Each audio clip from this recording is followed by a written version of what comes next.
Bem, esse demiurgo que fez essa criação, criou esse universo de matéria bariônica, né, que é onde a Terra se encontra, evidentemente criou a Terra com todos os seus aspectos, né? Uma natureza, todas as suas leis, todos os elementos que ali se encontram, e criou um hominídeo, uma criatura, né, dotada de matéria bariônica em diversos graus de sutilidade ou de sutilezas, e dotou de um sopro que o anima, uma alma, que é o próprio alento do Criador, do Uno, do Demiurgo.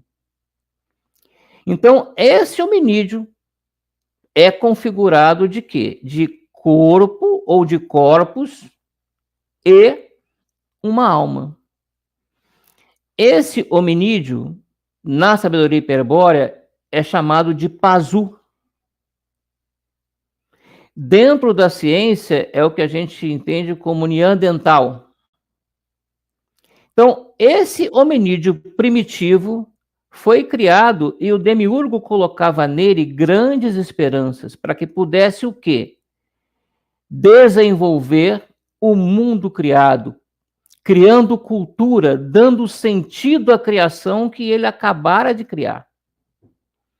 Dependia, evidentemente, desse indivíduo mais material, digamos assim, do que ele, para que pudesse manipular inteligentemente os recursos que ali ele colocou para que pudesse criar cultura, criar civilização, desenvolver o mundo até a meta ou a inteléquia que ele tinha planejado.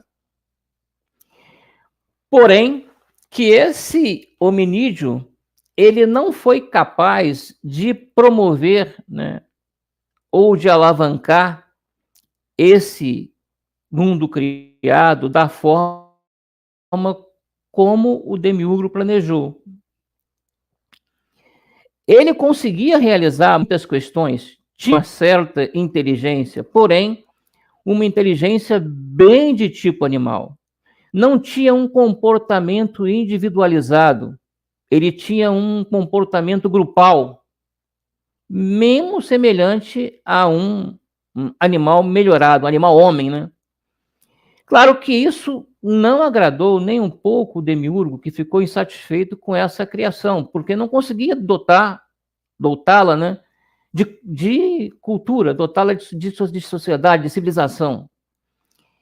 E claro que ele tinha certamente exaurido aí toda a sua capacidade de criação, e claro que ele só tinha para se inspirar nesse modelo o mundo espiritual, mas que ao criá-lo, a sua reprodução, a sua cópia ficou muito borrada, né? Muito aquém do que ele imaginava. E, sem dúvida, ele precisava solucionar isso, né, ou abortar o projeto. Nessas condições, eu consigo imaginar o seguinte, claro que tudo que eu estou falando aqui é a minha percepção, não vou dizer que é o certo, é a minha percepção a respeito desse assunto, né? Claro que, se eu fosse ele, eu procuraria ajuda, né, entre os meus pares, que é quem tem condição de me ajudar, ou seja, de outros espíritos que pudessem me dar uma luz, uma ajuda, para que eu pudesse dar cabo ao propósito da minha criação. Então, eu imagino que ele tenha feito isso, né?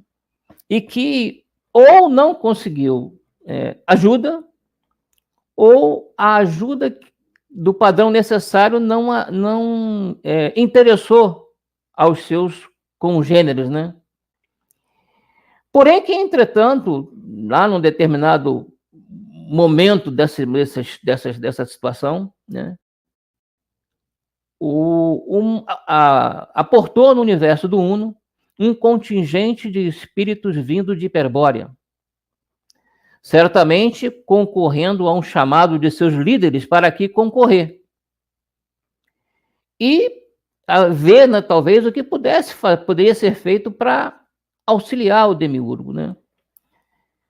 Possivelmente, vendo o que era, né, necessário, Isso, a princípio, não interessou aos espíritos, né, participar desse projeto de criação.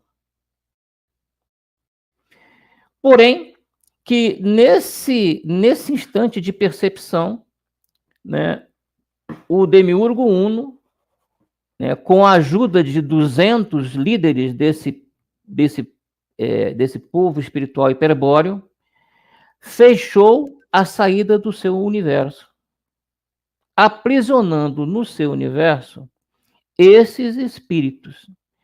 É importante entender que até esse momento eu tenho o quê? Uma realidade espiritual e tenho lá um hominídeo Pazu.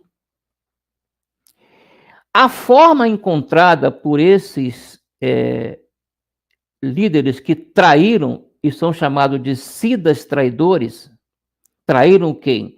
Traíram da sua própria raça, os seus congêneres, os seus irmãos de, digamos assim, de nascimento, de pátria, né?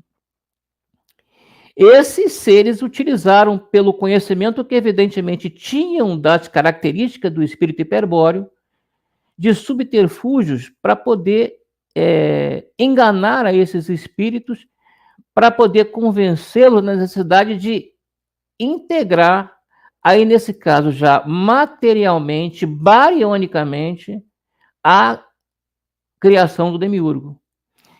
Isso não foi feito de forma espontânea, evidentemente, mas foi um artifício criado, e esse é o grande engano, que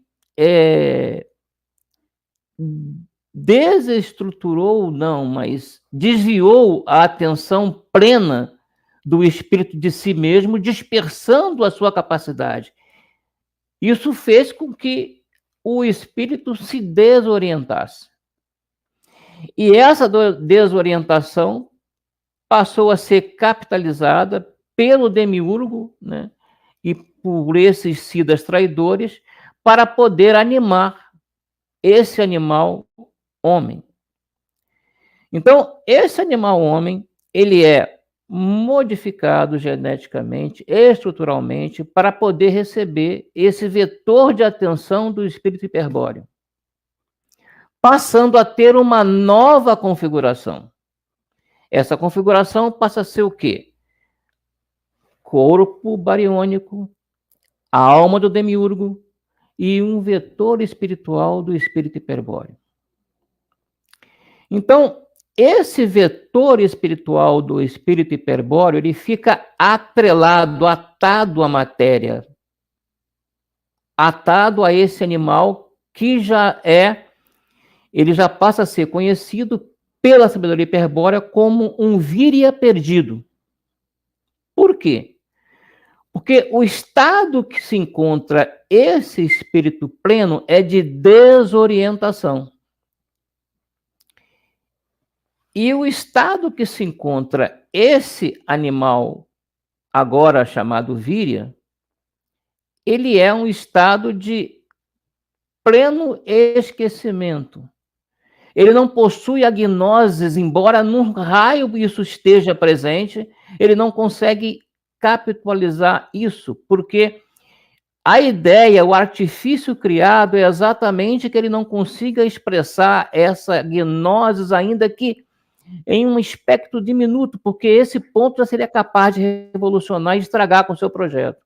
Então, todo o artifício é criado para que o espírito não se recorde de sua natureza, não acesse a sua própria gnose espiritual. É entregue para ele uma série de questões culturais, e dentre os quais esse apelo mais divino, porém, travestido de interesses que vão atender ao Demiurgo em seu propósito criador. Se a mensagem que você ouviu ressoa como sua verdade interior e quer saber mais a respeito da sabedoria hiperbórea, então acesse o link na descrição para conhecer o trabalho do movimento veganista emergente e também para baixar gratuitamente o livro O Mistério de Belicena Viu.